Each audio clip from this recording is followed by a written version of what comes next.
CM योगी अफसरों को दिए सीएम योगी ने निर्देश और इसी के साथ ही आंधी बारिश ओलावृष्टि वज्रपात को लेकर भ्रमण सर्वे का निर्देश भी दिया है। छांगुर के 22 बैंक खातों में 60 करोड़ की विदेशी फंडिंग, ईडी का खुलासा। और यूपी में स्कूल से बाहर 68,000 से ज्यादा बच्चे 1 अगस्त से शुरू होगा बच्चों को वापस लाने का मिशन। और वहीं यूपी के 6 शहर देश 20 सबसे स्वच्छ शहरों में आगरा और वाराणसी समेत कई जिलों को 5 स्टार रेटिंग। दीपावली पर लखनऊ कानपुर एक्सप्रेस वे का तोहफा 88% काम पूरा। और यूपी के 30 जिलों में बारिश का अलर्ट, 30-40 किलोमीटर की रफ्तार से चलेगी हवा। 70 जिलों में 8% अधिक बारिश। आप देख रहे हैं के न्यूज़, खबरों का सारथी। और मुरैना से खबर बता रहे हैं, भ्रष्टाचार की भेंट चढ़ी है 2.5 करोड़ की सड़क। मिट्टी के ऊपर डामरीकरण कर बनाई थी सड़क। वहीं 20 दिन में उखड़ी सड़क और भ्रष्टाचार चरम सीमा पर है। 2.5 करोड़ की लागत से बनी सड़क 1.5 माह में उखड़ गई। ग्रामीणों ने गंभीर आरोप लगाए। भ्रष्टाचार के आरोप ग्रामीणों के द्वारा लगाए गए हैं। वहीं मीरपुर से खेरा की सड़क 2.5 करोड़ की लागत से बनी थी। पीडब्ल्यूडी विभाग और ठेकेदारों की मिलीभगत बताई जा रही है।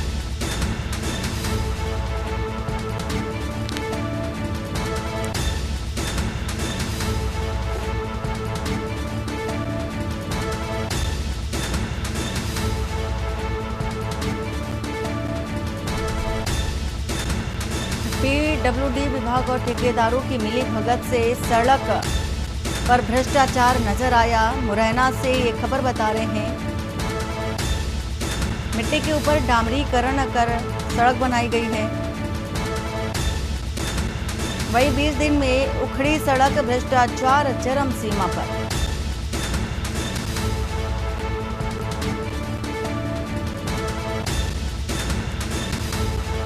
ढाई करोड़ की लागत से बनी सड़क 1.5 माह में उखड़ी। ग्रामीणों ने भ्रष्टाचार के आरोप लगाए हैं। तो मीरपुर से खेरा की सड़क 2.5 करोड़ की लागत से बनी थी। खबर मुरैना से आपको बता रहे हैं इस वक्त की।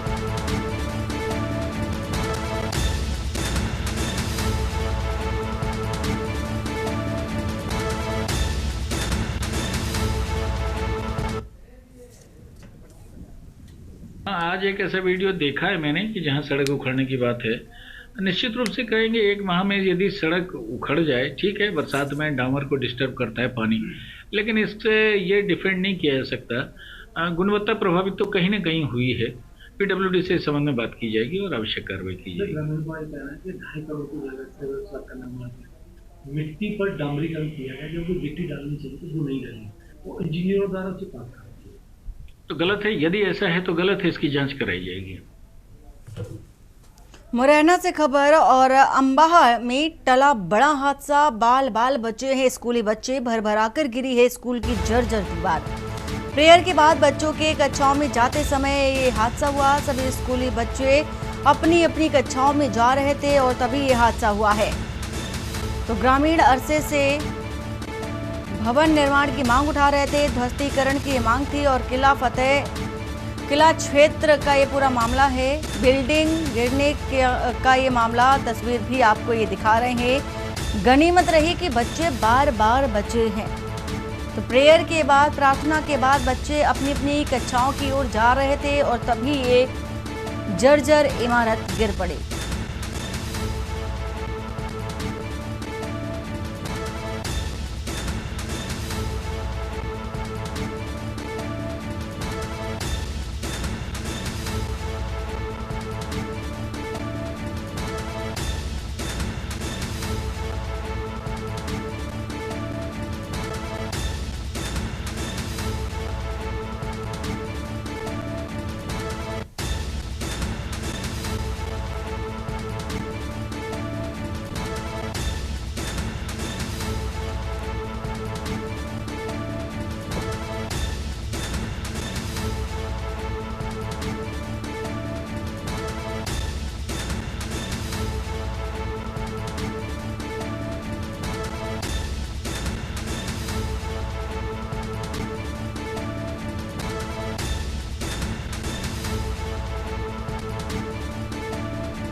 और शुभम कुलश्रेष्ठ इसी खबर पर हैं। शुभम, पूरी जानकारी विस्तार से बताइए।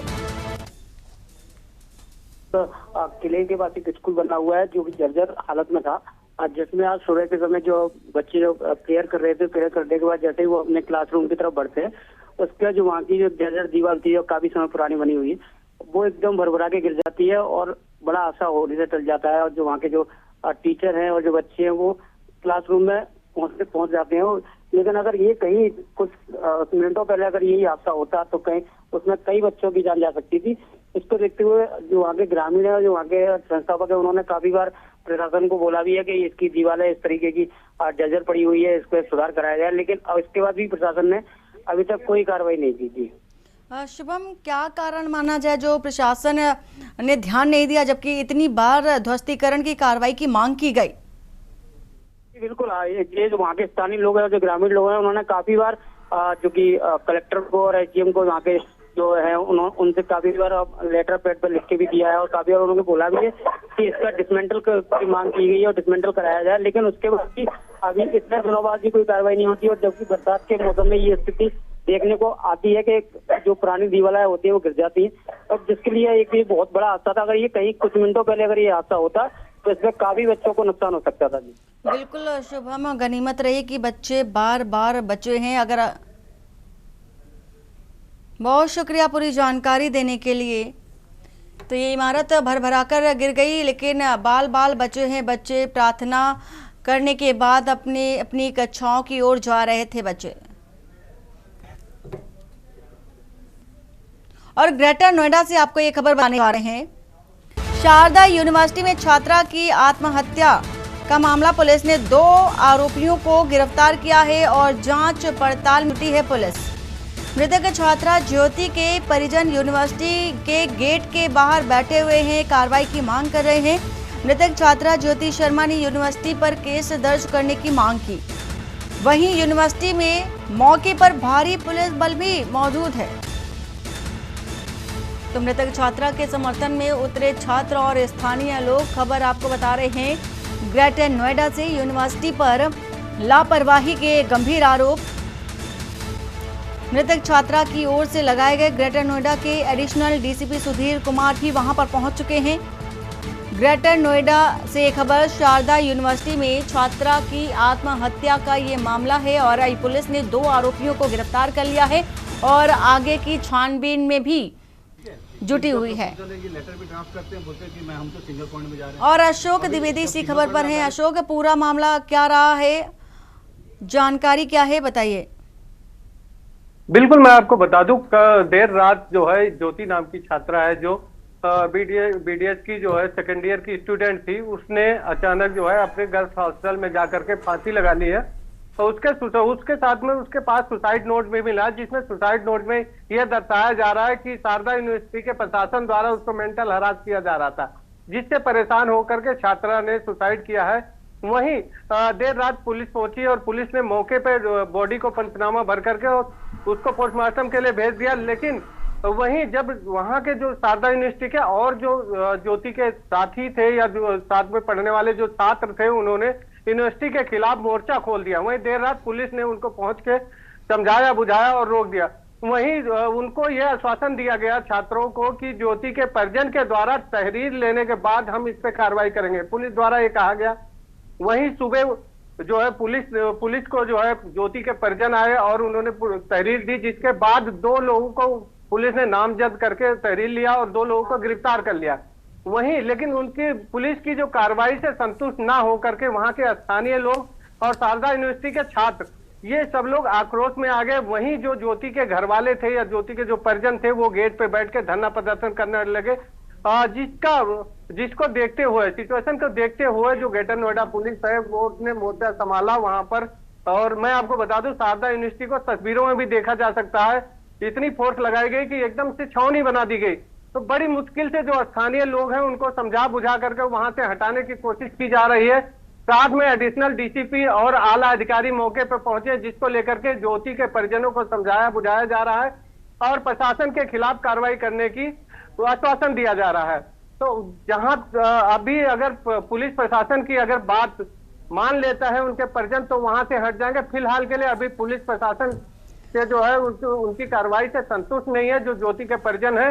और इसको देखते हुए जो हॉस्टल के और भी छात्र हैं ज्योति के साथ के, वो लोग वहां पे धरना प्रदर्शन कर रहे हैं। कुछ स्थानीय लोग भी शामिल हुए हैं, कुछ किसान दल के नेता भी शामिल हुए हैं, जो ज्योति को आत्महत्या करने की वजह जो है साफ जानना चाहते हैं। लेकिन अशोक, अभी तक पुलिस के पास ज्योति का जो ये मामला था पूरा, बताया जा रहा है कि एक सुसाइड नोट भी बरामद किया गया है। क्या है इस सुसाइड नोट में, क्या लिखा गया है?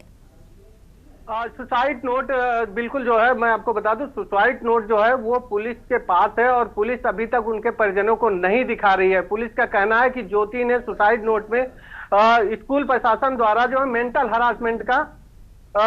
हरासमेंट के बारे में लिखा है। लेकिन अभी सुसाइड नोट जो है वो ज्योति के ना परिजन को दिखाया जा रहा है, ना वहां के ज्योति के साथी जो छात्र हैं उनको दिखाया जा रहा है। अगर वो सुसाइड नोट उनको दिखा दिया जाए तो शायद संतुष्ट हो जाएंगे। अब आगे देखने का मामला ये है कि उनके परिजन को पुलिस प्रशासन द्वारा हटाया जा सकता है। वहीं प्रशासन मजबूती से वहां जुटा हुआ है, काफी भारी मात्रा में पुलिस फोर्स तैनात किया गया है जिसको लेकर इनको हटाया जा सके। लेकिन अभी तक परिजन वहां गेट पे बैठ के धरना दे रहे हैं। जी बिल्कुल।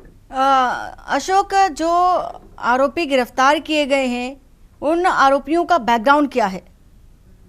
जी बिल्कुल, मैं आपको बता दूं, जो हॉस्टल का वार्ड बॉय था वो गिरफ्तार किया गया और हॉस्टल का देखरेख करने वाला जो इंचार्ज है वो 2 लोग गिरफ्तार किए गए जिनके नाम जल्द तहरीर ली गई है पुलिस द्वारा। वहीं परिजनों का कहना है कि हमें सुसाइड नोट दिखाया जाए, उसके बाद हम ये तय कर पाएंगे कि ज्योति के मृत्यु का कारण का जो है असली जिम्मेदार कौन है। तो अगर पुलिस इसको सुसाइड नोट अगर उनके परिजनों को दिखा दे रही है या सार्वजनिक कर रही है, मीडिया के सामने ला रही है, तो शायद ज्योति के जो परिजन है वो मान जाएं और वहां से हट जाएं। फिलहाल के लिए ज्योति की जो डेड बॉडी है वो पोस्टमार्टम के लिए भेज दी गई है। पोस्टमार्टम में क्या निकल के सामने आता है उस आधार पर पुलिस सुनिश्चित करेगी कि क्या आगे की क्या कार्रवाई की जाए। और पोस्टमार्टम की रिपोर्ट जब तक नहीं आती है तब तक पुलिस द्वारा बस जो यहाँ के स्थानीय लोग और जो छात्र और उनके परिजन जो बैठे हुए हैं उनको हटाने में यहाँ से कोशिश की जा रही है कि पुलिस उनको हटा दे यहाँ से और उसके बाद माहौल को नियंत्रण में लिया जाए, जो वहाँ की स्थिति है उसको नियंत्रण में लिया जाए। उसके बाद पुलिस प्रशासन द्वारा इस पे कार्रवाई की जाएगी। फिलहाल के लिए आनंद फानन में 2 लोगों को गिरफ्तार कर लिया गया है, उनसे पूछताछ चालू है। पुलिस की पूछताछ में जो भी कुछ निकल के आएगा वो पुलिस का कहना है उसको सार्वजनिक किया जाएगा। तो अभी तक की गिरफ्तारी में क्या पूछताछ की गई है, क्या इस विषय की कोई जानकारी? हाँ बिल्कुल, मैं आपको बता दूं, पूछताछ उससे जो की जा रही है उसको पुलिस द्वारा ये बताया गया कि इनसे अभी कोई चीज निकल के सामने नहीं आई है, क्योंकि ये जो वार्ड बॉय है वहां पे जो वहां का देखभाल करते हैं हॉस्टल का, और हॉस्टल का जो इंचार्ज है, क्योंकि जो ज्योति ने जो सुसाइड किया है वो हॉस्टल के अंदर किया है। और सुसाइड नोट में सबसे बड़ी बात ये निकल के आ रही, सुसाइड नोट में स्कूल प्रबंधन द्वारा उनको मेंटल हरासमेंट किया जा रहा था। तो जब तक के पूछताछ की कड़ी और सुसाइड नोट की कड़ी दोनों को जोड़ते हुए पुलिस जब तक अभी कोई ठोस नतीजे पर नहीं पहुंची, जब तक कोई ठोस नतीजे पर नहीं पहुंचती है तब तक मुझे नहीं लगता है कि प्रशासन जो है यहाँ से इनके परिजन को या छात्र को हटा पाने में कामयाब रहेगी।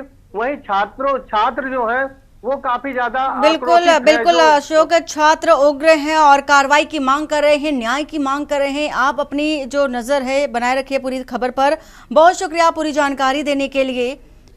तो ग्रेटर नोएडा से ये खबर बता रहे हैं आपको।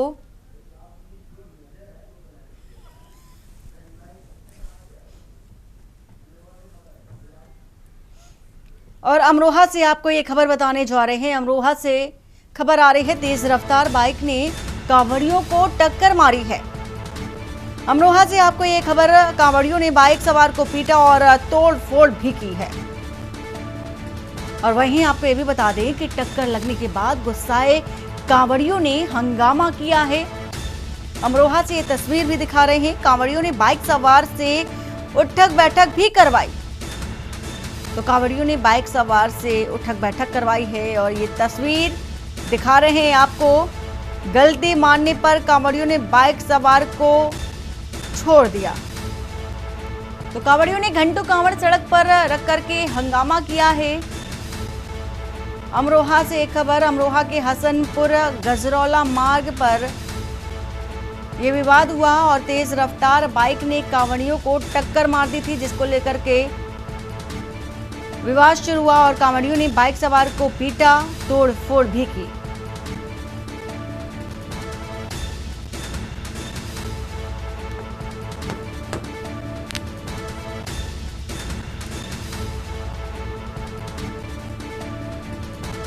तो उठक बैठक भी करवाई है कांवड़ियों ने बाइक सवार से।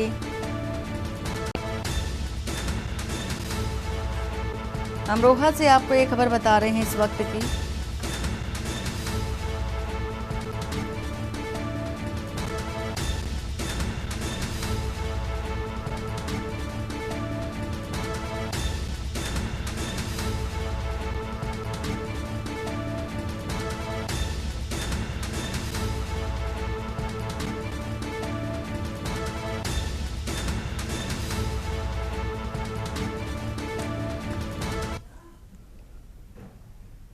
और खरेंगा में 19 जुलाई 2025 को ग्राम पंचायत निवासियों ने कोलियारी खरेंगा दोनर जोरताई मार्ग के निर्माण के दौरान पानी निकासी के अवस्था न होने के कारण गंभीर समस्याओं का सामना करने की शिकायत की है। वहीं ग्रामीणों का कहना है कि नवनिर्मित सड़क और पुलों में जल निकासी की कोई व्यवस्था नहीं होने से ग्राम परसूली और दर्री से आने वाला पानी खरेंगा में जमा हो रहा है, जिससे बाढ़ जैसी स्थिति उत्पन्न हो रही है और इसके परिणाम स्वरूप खरेंगा के किसानों की फसलों को भारी नुकसान पहुंचा है।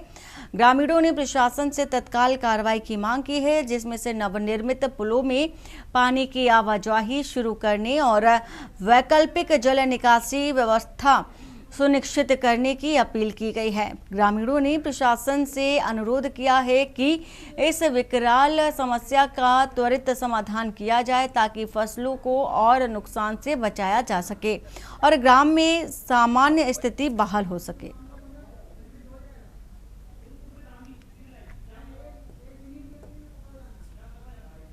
अभी निर्माणाधीन अवस्था में है वो कुलियारी खरेंगा रोड, और इसका जो टाइमलाइन है 2026 तक कंप्लीट कराना है।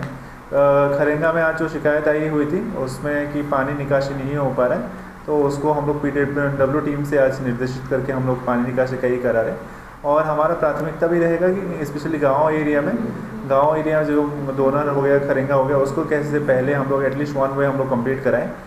आज हम लोग यहाँ पे कलेक्टर साहब के पास ज्ञापन सौंपने आए थे। जो कुलियारी खरेंगा दोनर मार्ग में जो सड़क निर्माण चल रहा है और बरसूली से लेके खरेंगा तक जो पुल बना है, 2 पुल, उसमें पुल बंद हो चुका है और पुल से क्रॉस पानी नहीं हो पा रहा है।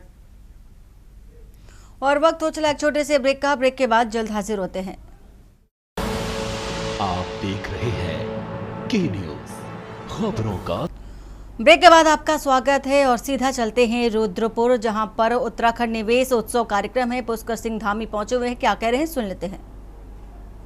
कुशल नेतृत्व और मार्गदर्शन में जहां एक और जम्मू और कश्मीर में धारा 370 को समाप्त कर एक भारत श्रेष्ठ भारत के स्वप्न को साकार करने का ऐतिहासिक कार्य किया है, वहीं नागरिकता संशोधन अधिनियम CAA को लागू कर वर्षों से उपेक्षित हिंदू शरणार्थियों को सम्मान, सुरक्षा और नवजीवन प्रदान किया है।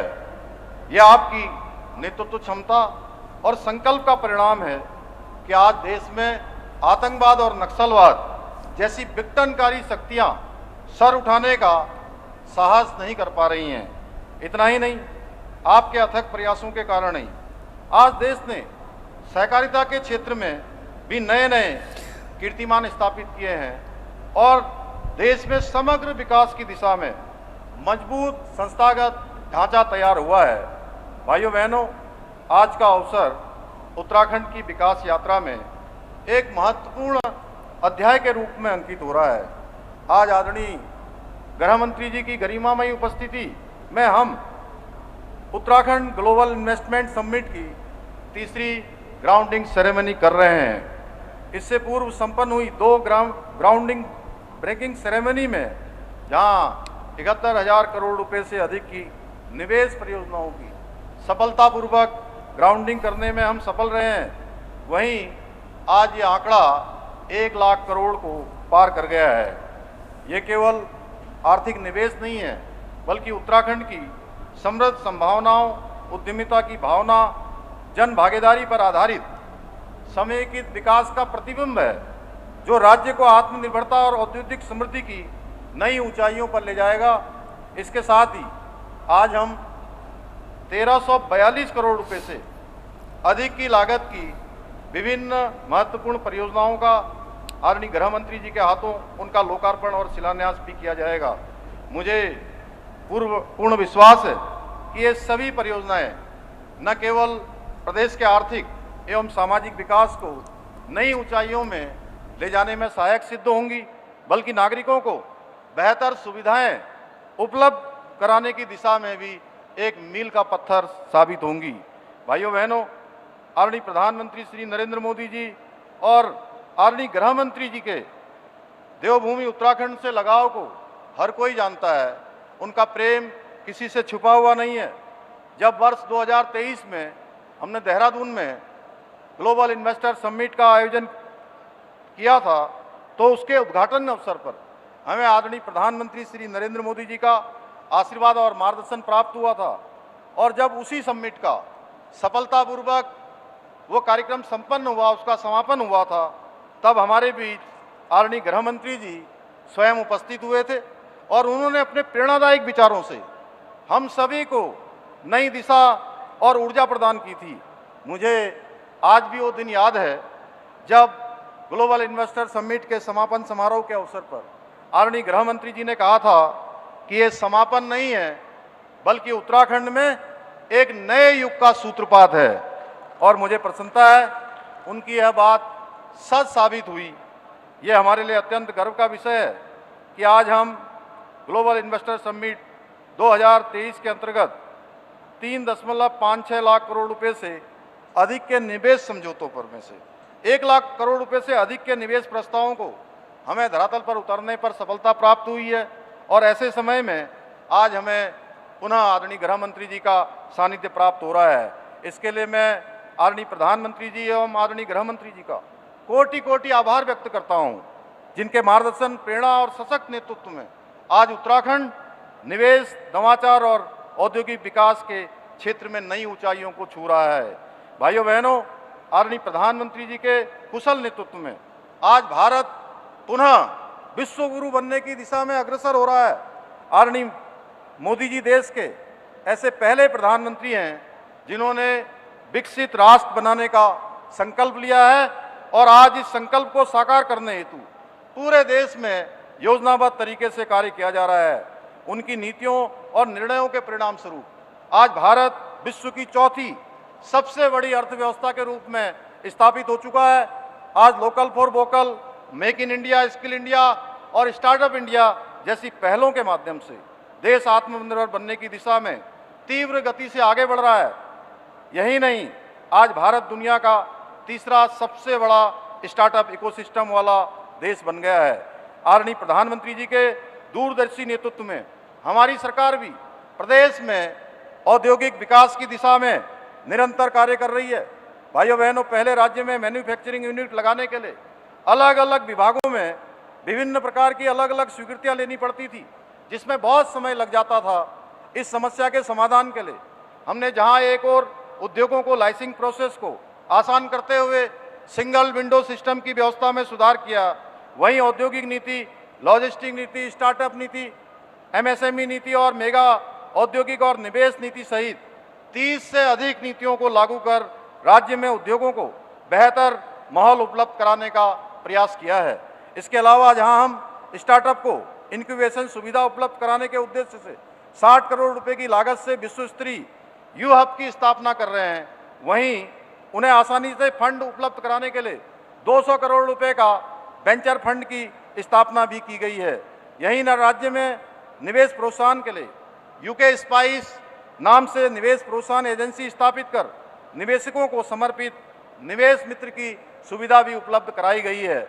हमने जहां एक और काशीपुर में अरोमा पार्क, सितारगंज में प्लास्टिक पार्क, काशीपुर में इलेक्ट्रॉनिक मैन्युफैक्चरिंग क्लस्टर, पंतनगर में मल्टी मॉडल लॉजिस्टिक पार्क की स्थापना की है, वहीं एमएसएमई क्षेत्र के उद्यमों को प्लग एंड प्ले मॉडल पर उद्यम स्थापना करने हेतु सिडकुल द्वारा रुद्रपुर, सेलाकुई और हरिद्वार में कम लागत वाली फ्लैटेड फैक्ट्रियों की भी तैयारी की जा रही है। इसी क्रम में करीब 1300 करोड़ रुपए की लागत से इसी जनपद में खुरपिया में स्थापित होने वाला इंडस्ट्रियल स्मार्ट सिटी भी उत्तराखंड के औद्योगिक विकास की दिशा में महत्वपूर्ण साबित होगा। इतना ही नहीं, आज प्रदेश में औद्योगिक क्षेत्र में काम करने वाले हमारे श्रमिकों के वो सुलभ आवास उपलब्ध कराने हेतु रेंट बेस्ड एकोमोडेशन की सुविधा भी विकसित किया जा रहा है।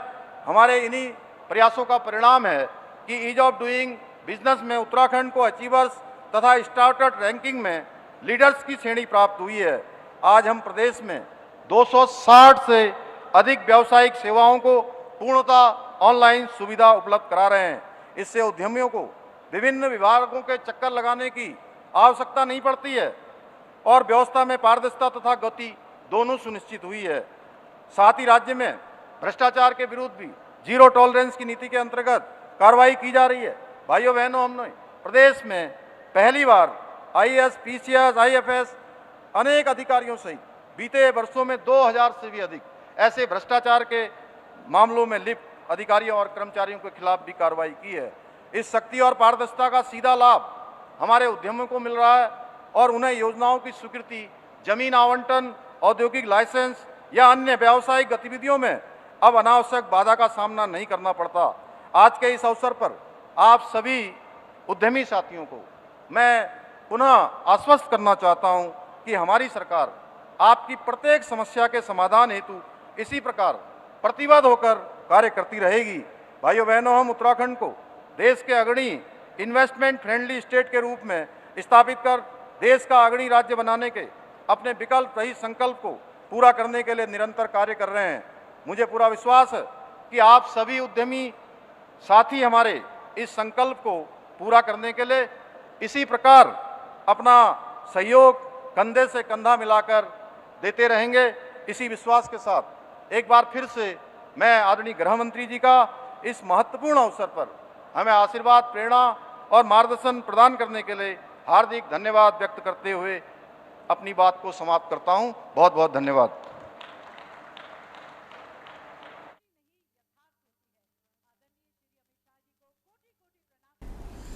तो रुद्रपुर से आप अभी सुन रहे थे सीएम पुष्कर सिंह धामी को उत्तराखंड निवेश उत्सव का आयोजन किया जा रहा है और जिसको लेकर के सीएम पुष्कर सिंह धामी ने कई अहम बातें कही। हमें उत्साहित करती है और हमारे कार्यक्रम की गरिमा और बड़ी है। तो सभी समस्त यहाँ पर उपस्थित लोगों की तरफ से, नागरिकों की तरफ से मैं निवेदन करती हूँ हमारे माननीय मुख्यमंत्री जी को कि वह आदरणीय श्री अमित शाह जी को उत्तराखंड की आन बान और शान हमारी उत्तराखंडी टोपी उन्हें भेंट करें।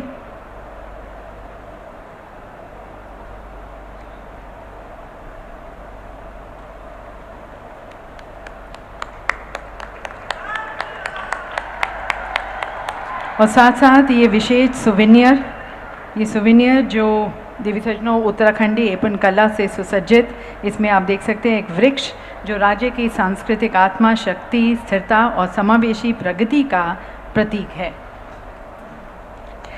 और उत्तराखंड की विकास यात्रा को और उड़ान पहचान देते हुए, एक गति देते हुए, अब मैं माननीय श्री अमित शाह जी से निवेदन करती हूँ कि आप डिजिटली रिमोट का बटन दबाकर अनेक लोक कल्याण की योजनाओं का शिलान्यास करें, लोकार्पण करें। ये 1350 करोड़ की परियोजनाओं का देवी सज्जनों आज शिलान्यास व लोकार्पण किया जा रहा है।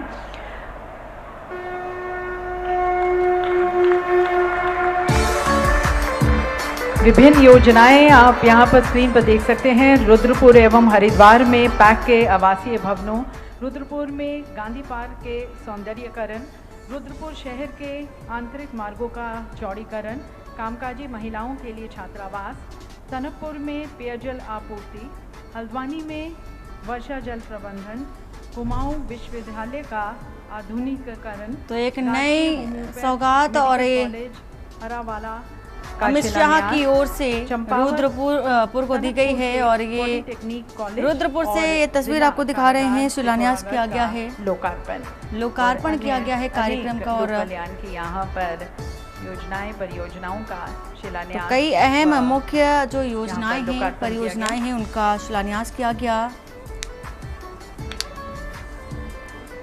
और उत्तराखंड की पहचान टोपी भी गृह मंत्री अमित शाह को पहनाकर पुष्कर सिंह धामी ने उनका स्वागत किया है। और ये सभी योजनाएं परियोजनाएं जो माननीय मुख्यमंत्री जी ने एक विकसित उत्तराखंड बनाने के का जो उनकी परिकल्पना है, सपना है। और खबर नोएडा से, नोएडा के आम्रपाली हार्ट बीट सोसाइटी के नए बायर्स एक बार फिर सड़क पर उतर आए हैं। हाथों में बैनर और नारों के साथ ये बायर्स 2022 से अपने घर की चाबी का इंतजार कर रहे हैं। बायर्स का कहना है कि हमें 2022 में फ्लैट मिलने का वादा किया गया था, लेकिन आज तक हमें ना चाबी मिली है, ना ही कोई स्थायी समाधान। बिल्डर और प्रशासन दोनों चुप हैं। खराब मेंटेनेंस और सुरक्षा का अभाव बड़ी चिंता का विषय है। बायर्स का कहना है कि कई लिफ्ट अभी खराब पड़ी हैं और कुछ का काम पूरा नहीं हुआ है। पानी की सप्लाई नियमित नहीं है और साफ सफाई भी नहीं है। हम लोग परेशान हो चुके हैं। आम्रपाली ग्रुप पहले से ही कानूनी संकटों से घिरा हुआ है। कोर्ट की निगरानी में निर्माण कार्य तो चल रहा है, लेकिन बायर्स को राहत कब मिलेगी, ये अब भी बड़ा सवाल बना हुआ है। नोएडा की आम्रपाली हार्ट बीट सोसाइटी के बायर्स अपने घरों की चाबी के लिए 2022 से इंतजार कर रहे हैं। उन्हें कई समस्याओं का सामना भी करना पड़ रहा है, जिनमें खराब मेंटेनेंस, सुरक्षा का अभाव, लिफ्ट की खराबी, पानी की अनियमित सप्लाई और साफ सफाई की कमी शामिल है। आम्रपाली ग्रुप के कानूनी संकटों के कारण बायर्स को राहत मिलने में देरी हो रही है।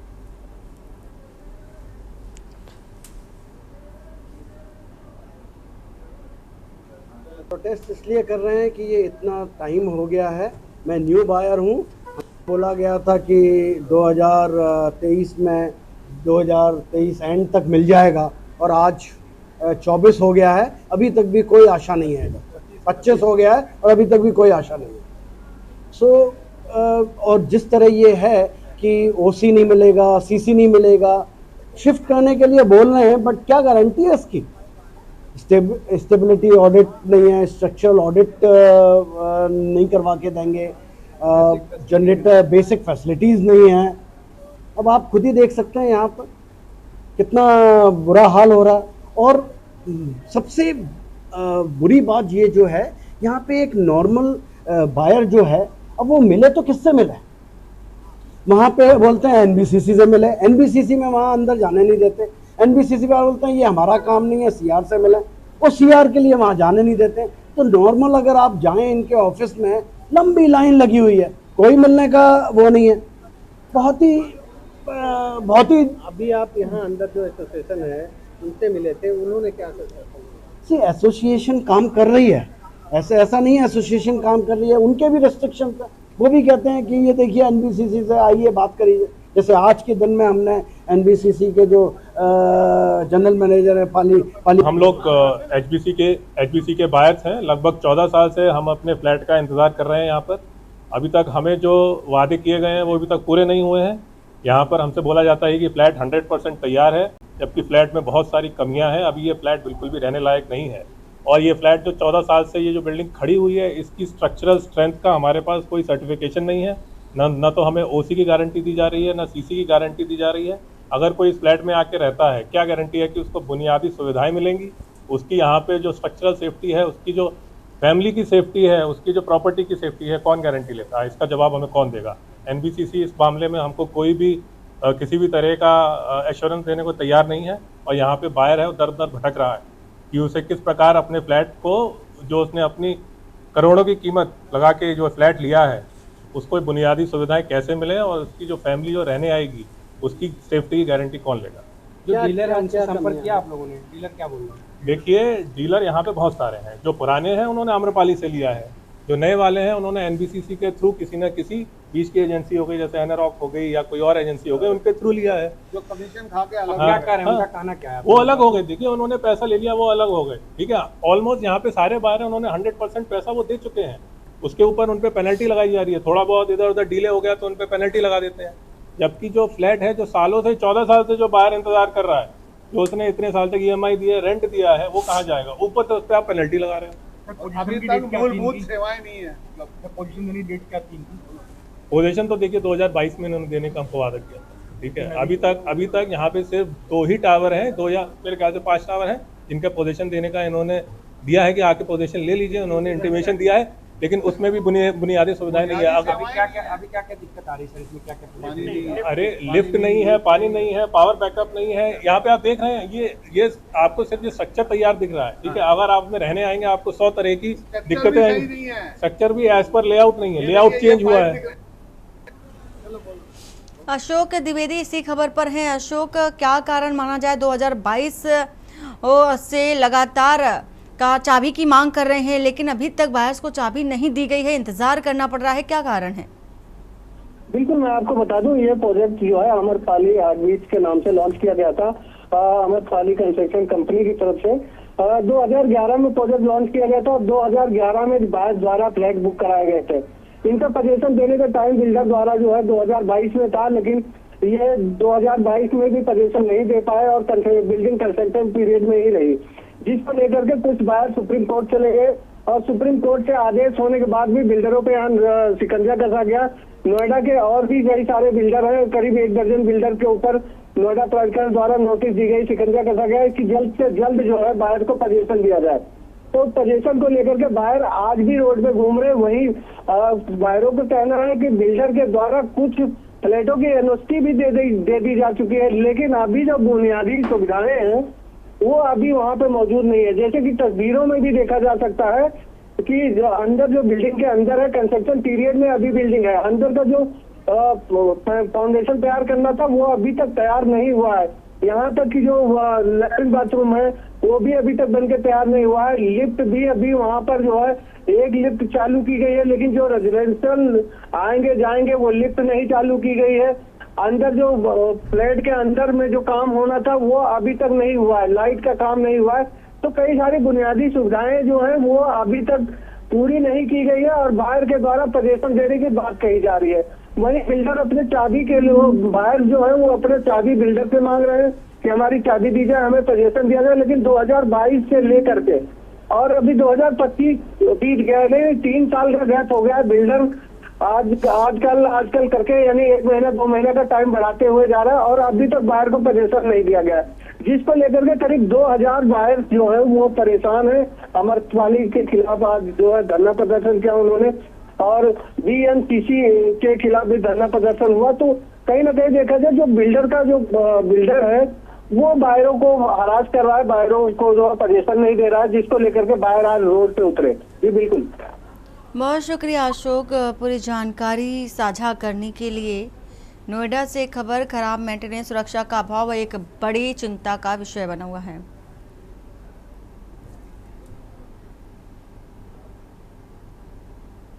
और एक बार फिर से उत्तराखंड के रुद्रपुर चलते हैं, जहां पर उत्तराखंड निवेश कार्यक्रम का आयोजन है और गृह मंत्री अमित शाह क्या कह रहे हैं सुना लेते हैं। मैं पूरे पेंडोल को कहना चाहता हूं, एक बार जोर से पुष्कर सिंह के लिए ताली बजाकर उनका स्वागत करिए।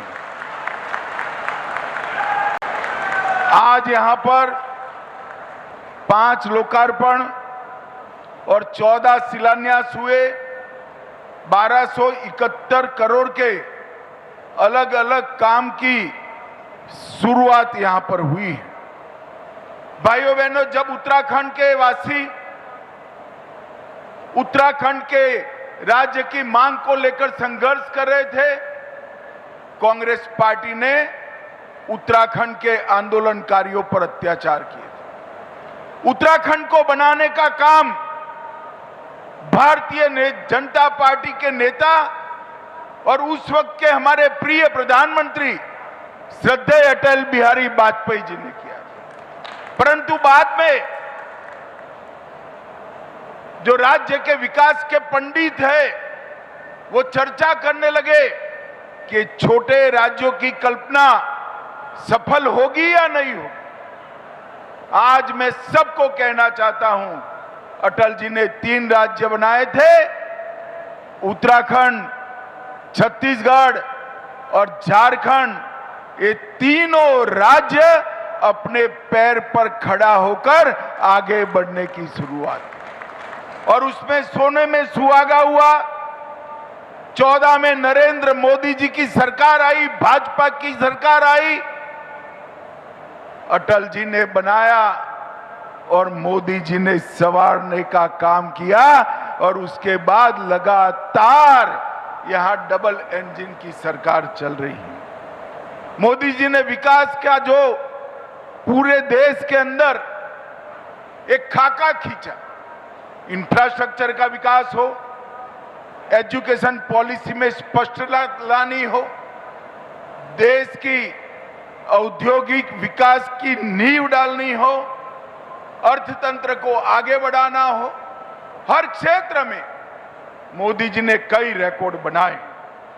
इंफ्रास्ट्रक्चर की मैं बात करूं, राष्ट्रीय राजमार्गों की लंबाई में सिर्फ 10 साल में 60% वृद्धि नरेंद्र मोदी सरकार ने की। ग्रामीण क्षेत्रों में नई 8 लाख किलोमीटर गांव को जोड़ने वाली सड़कें बनाने का काम किया है। 333 जिलों में सुविधाजनक वंदे भारत ट्रेन पहुंची।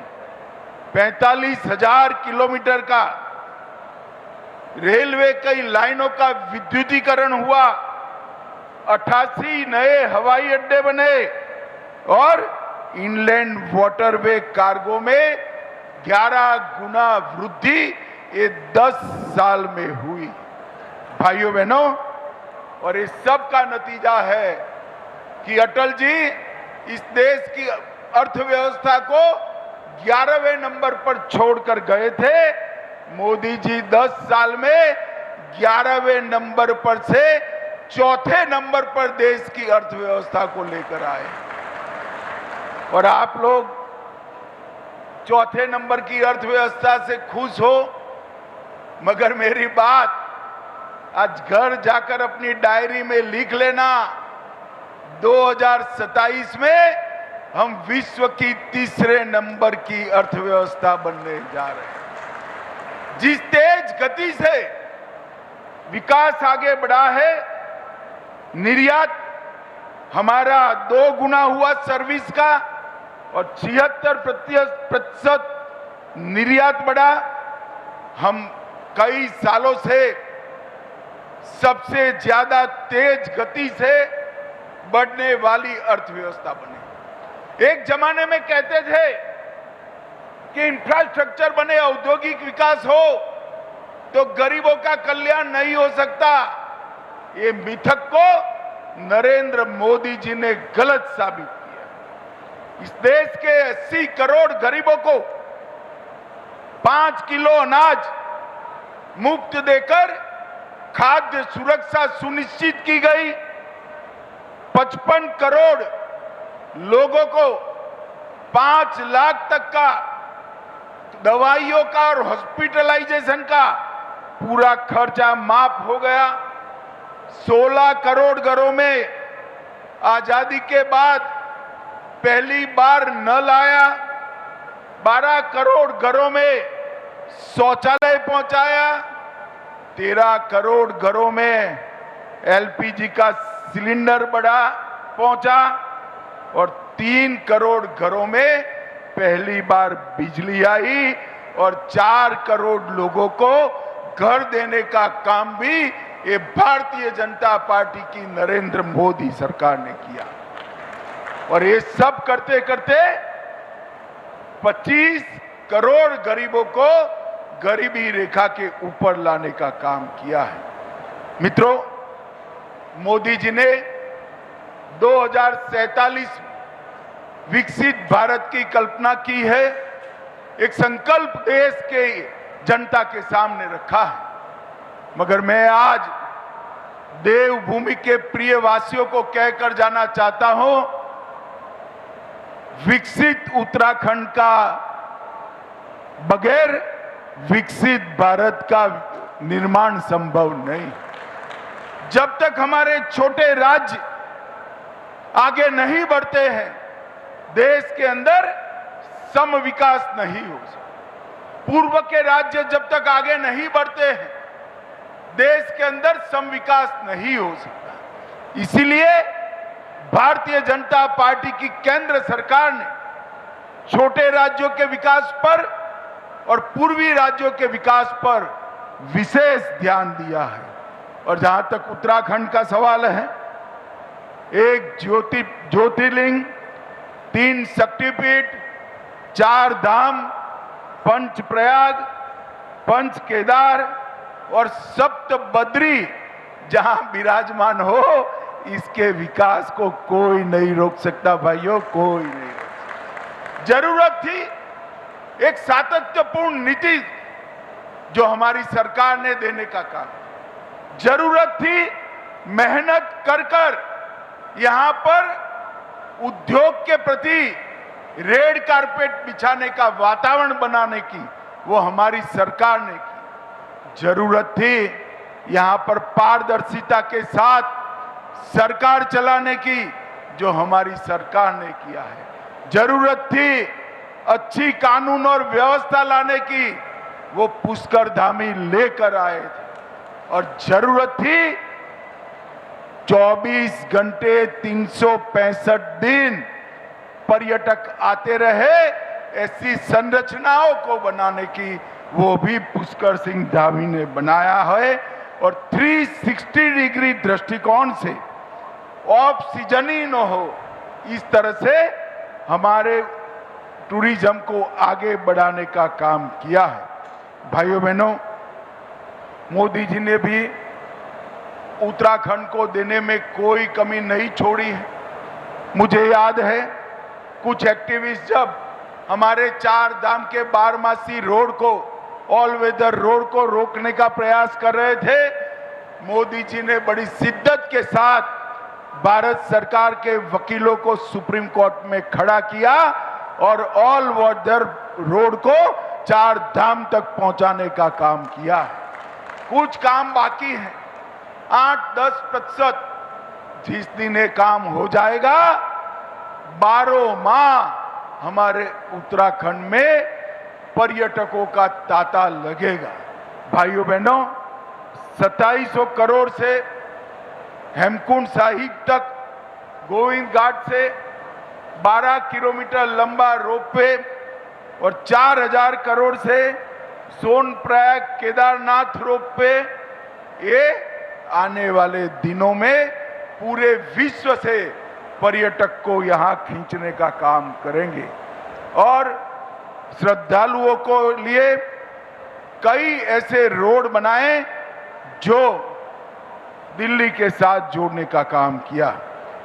एक राज्य में मुझे तो आश्चर्य होता है, एक छोटे से राज्य ने इतनी ढेर सारी पॉलिसियां बनाई और एक स्थायी पॉलिसी के कारण औद्योगिक निवेश का वातावरण बना। टूरिज्म पॉलिसी बनी, एमएसएमई पॉलिसी बनी, स्टार्टअप पॉलिसी बनी, फिल्म सिटी पॉलिसी बनी, सर्विस सेक्टर के लिए पॉलिसी बनी, आयुष के लिए पॉलिसी बनी और सारे अप्रूवल सिंगल विंडो कर कर उद्योगपतियों का बहुत सरलीकरण करने का काम पुष्कर सिंह धामी ने किया है। मैं फिर से उनको बहुत बहुत बधाई देना चाहता हूं। यहां मैं आया हूं तब ये भी कहना चाहता हूं, आयुर्वेद, योग, प्राकृतिक उपचार और जैविक खेती, ये चारों आने वाले दिनों में उत्तराखंड के विकास का आधार बनने वाले हैं। और चारों क्षेत्रों में यहां परंपरा भी है, वातावरण भी है और जनता की श्रद्धा भी। ये चारों क्षेत्रों में अनेक गुना ज्यादा इन्वेस्टमेंट और टूरिस्ट को लाने की एक बहुत बड़ी संभावना पड़ी है। यहाँ जो अंतर्देशीय कंटेनर डिपो बने हैं, ये निर्यात और लॉजिस्टिक को आगे बढ़ाएंगे।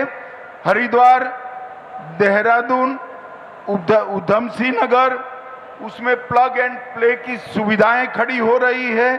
स्टार्टअप के लिए ढेर सारी योजनाएं लाए हैं और एक प्रकार से यहाँ विकास का समग्र वातावरण पुष्कर सिंह के नेतृत्व में भारतीय जनता पार्टी की सरकार ने बनाया है। मित्रों, आज मैं यहाँ आया हूं, मेरा पॉलिटिक्स करने का कोई इरादा नहीं था, परंतु ये कांग्रेस के लोग जो है वो किसी भी अच्छे काम में, जैसे कोई दूध में नींबू निचोड़ देता है ना तो दूध फट जाएगा, इसी प्रकार से राजनीति करने के आदि। सुबह सुबह ट्वीट किया, कमित भाई उत्तराखंड को क्या मिला वो कह कर जाना।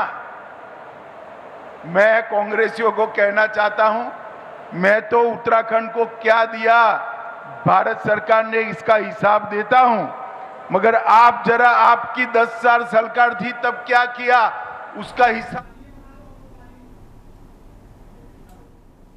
खबर नोएडा से है। नोएडा की अम्रपाली हार्टबीट सोसाइटी के नए बायर्स एक बार फिर सड़क पर उतर आए हैं। हाथों में बैनर और नारों के साथ ये बायर्स 2022 से अपने घर की चाबी का इंतजार कर रहे हैं। बायर्स का कहना है, हमें 2022 में फ्लैट मिलने का वादा किया गया था, लेकिन आज तक हमें ना ही चाबी मिली है और ना ही कोई स्थायी समाधान। बिल्डर और प्रशासन दोनों चुप हैं। खराब मेंटेनेंस और सुरक्षा का बड़ा अभाव है और बायर्स का कहना है कि कई लिफ्ट अभी खराब पड़ी हैं और कुछ का काम पूरा नहीं हुआ है। पानी की सप्लाई नियमित नहीं है और साफ सफाई भी नहीं है। हम लोग परेशान हो चुके हैं। आम्रपाली ग्रुप पहले से ही कानूनी संकटों से घिरा हुआ है। कोर्ट की निगरानी में निर्माण कार्य तो चल रहा है, लेकिन बायर्स को राहत कब मिलेगी, ये अभी भी बड़ा सवाल बना हुआ है। नोएडा की अम्रपाली हार्टबीट सोसाइटी के बायर्स अपने घरों की चाबी के लिए 2022 से इंतजार कर रहे हैं। उन्हें कई समस्याओं का सामना करना पड़ रहा है, जिनमें खराब मेंटेनेंस, सुरक्षा का अभाव, लिफ्ट की खराबी, पानी की अनियमित सप्लाई और साफ सफाई की कमी शामिल है। अम्रपाली ग्रुप के कानूनी संकटों के कारण बायर्स को राहत मिलने में देरी भी हो रही है। प्रोटेस्ट इसलिए कर रहे हैं कि ये इतना टाइम हो गया है। मैं न्यू बायर हूँ, हमको बोला गया था कि 2023 में 2023 एंड तक मिल जाएगा और आज 24 हो गया है, अभी तक भी कोई आशा नहीं है। 25 हो गया है और अभी तक भी कोई आशा नहीं है। और जिस तरह ये है कि ओसी नहीं मिलेगा, सीसी नहीं मिलेगा, शिफ्ट करने के लिए बोल रहे हैं, बट क्या गारंटी है इसकी? स्टेबिलिटी ऑडिट नहीं है, स्ट्रक्चरल ऑडिट नहीं करवा के देंगे, जनरेटर बेसिक फैसिलिटीज नहीं है। अब आप खुद ही देख सकते हैं यहाँ पर कितना बुरा हाल हो रहा है। और सबसे बुरी बात ये जो है, यहाँ पे एक नॉर्मल बायर जो है, अब वो मिले तो किससे मिले? वहाँ पे बोलते हैं एनबीसीसी से मिले, एनबीसीसी में वहाँ अंदर जाने नहीं देते। एनबीसीसी वाले बोलते हैं ये हमारा काम नहीं है, सीआर से मिले, वो सीआर के लिए वहाँ जाने नहीं देते। तो नॉर्मल अगर आप जाएं इनके ऑफिस में, लंबी लाइन लगी हुई है, कोई मिलने का वो नहीं है। बहुत ही अभी आप यहाँ अंदर जो एसोसिएशन है उनसे मिले थे, उन्होंने क्या सी एसोसिएशन काम कर रही है, ऐसा नहीं है एसोसिएशन काम कर रही है, उनके भी रेस्ट्रिक्शन है। वो भी कहते हैं कि ये देखिए एनबीसीसी से आइए बात करिए।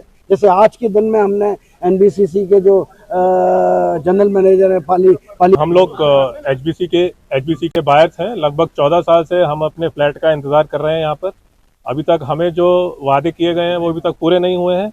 यहाँ पर हमसे बोला जाता है कि फ्लैट 100% तैयार है, जबकि फ्लैट में बहुत सारी कमियां हैं। अभी ये फ्लैट बिल्कुल भी रहने लायक नहीं है। और ये फ्लैट जो 14 साल से ये जो बिल्डिंग खड़ी हुई है, इसकी स्ट्रक्चरल स्ट्रेंथ का हमारे पास कोई सर्टिफिकेशन नहीं है। न तो हमें ओसी की गारंटी दी जा रही है, न सीसी की गारंटी दी जा रही है। अगर कोई इस फ्लैट में आके रहता है, क्या गारंटी है कि उसको बुनियादी सुविधाएं मिलेंगी?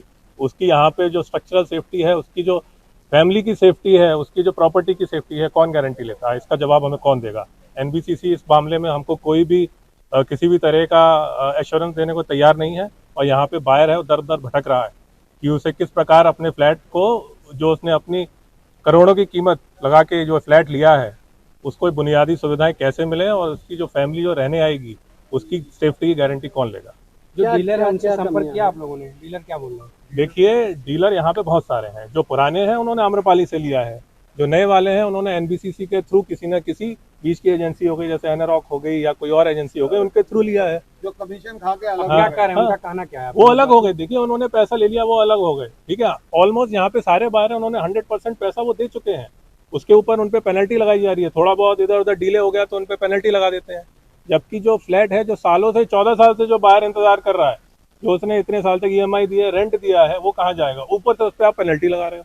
अभी तक मूलभूत सेवाएं नहीं है, मतलब पोजीशन देनी डेट क्या थी इनकी?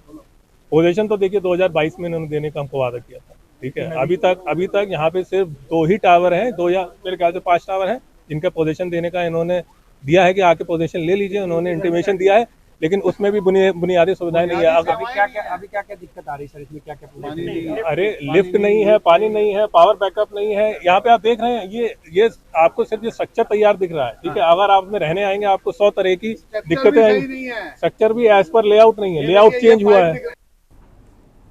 और बुलेटिन फिलहाल इतना ही। बाकी की खबरों के लिए बने रहिए आप के न्यूज़ इंडिया के साथ। नमस्कार।